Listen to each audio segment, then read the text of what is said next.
No.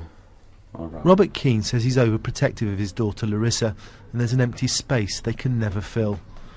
His son Carl died from a brain bleed after being abused by his stepfather, but Mr. Keane was never told that the hospital had found suspicious bruising on Carl's back and shoulder, but failed to report it to social services. I don't want anybody to go through what I've had to go through, me, my daughter, my family. I just don't want anybody else to have to go through this. I just want the hospital to follow the procedures and stick to the procedures. It might have made a difference. Mr. Keane had also seen bruises on baby Kyle.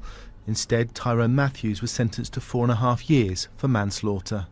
It started with Kyle, bruises on his face, all of his head, arms, legs,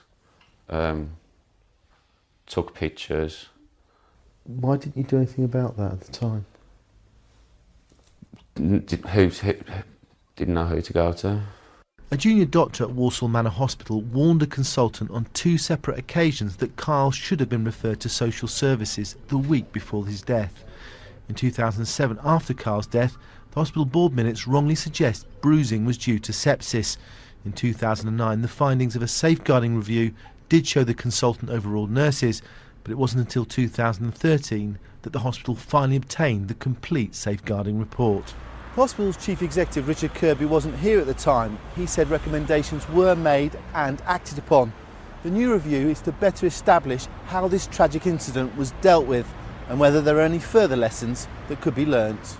Dr. David Drew was clinical director in the children's department and treated Kyle on the day of his death.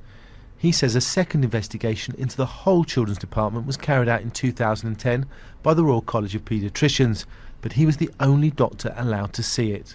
Kyle never figured in their report, and we've never been able to find out why, because 6 months after the review reported, it was suppressed. The trust board was never allowed to see it, and we've now found out that the whole panel was made to sign gags.